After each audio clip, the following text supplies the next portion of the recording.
ಗಣೇಶ ಹಬ್ಬ ಅಂದ್ರೆ ಸಂಭ್ರಮ ಮಾತ್ರವಲ್ಲ, ಅದಕ್ಕೊಂದು ಅದ್ಭುತವಾದ ಅರ್ಥವಿದೆ.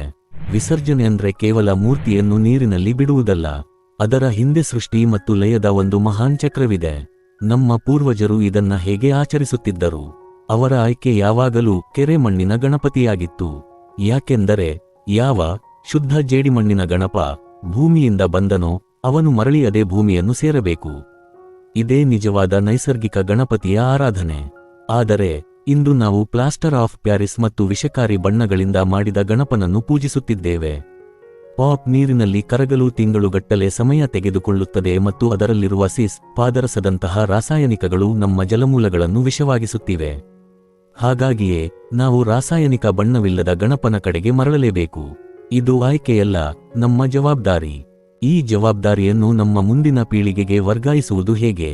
ಮಕ್ಕಳಿಗಾಗಿ ಸುಲಭ ಗಣಪತಿ ಮಾಡುವ ವಿಧಾನವನ್ನು ಅವರಿಗೆ ಕಲಿಸಿಕೊಡಿ. ಈ ಮಣ್ಣಿನ ಗಣಪತಿ ಮಾಡುವ ವಿಧಾನ ಕೇವಲ ಒಂದು ಕಲೆಯಲ್ಲ, ಅದು ನಮ್ಮ ಸಂಸ್ಕೃತಿಯ ಪಾಠ.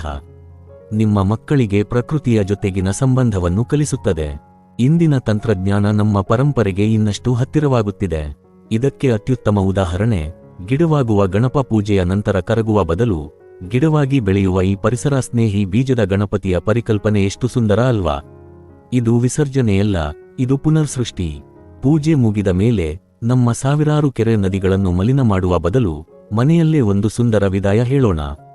ಮನೆಯಲ್ಲೇ ಗಣೇಶ ವಿಸರ್ಜನೆ ಮಾಡುವುದು ಹೇಗೆ ಎಂಬುದು ತುಂಬಾ ಸರಳವೆಂದರೆ, 1 ಬಕೆಟ್ನಲ್ಲಿ ಗಣೇಶ ವಿಸರ್ಜನೆ ಮಾಡಿ.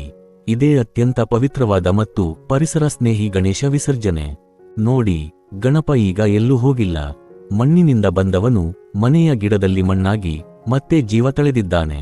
ಇದುವೇ ನಮ್ಮ ಹಬ್ಬದ ನಿಜವಾದ ಸಾರ್ಥಕತೆ. ಗಣಪನ ಪೂಜೆ ಕೇವಲ ವಿಗ್ರಹಕ್ಕಲ್ಲ, ಈ ಇಡೀ ಪ್ರಕೃತಿಗೆ ನಾವು ಸಲ್ಲಿಸುವ ಗೌರವ. ಬನ್ನಿ, ಈ ವರ್ಷದಿಂದ ನಮ್ಮ ಹಬ್ಬ ಹೀಗಿರಲಿ. ಎಲ್ಲರಿಗೂ ಗಣೇಶ ಚತುರ್ಥಿಯ ಶುಭಾಶಯಗಳು.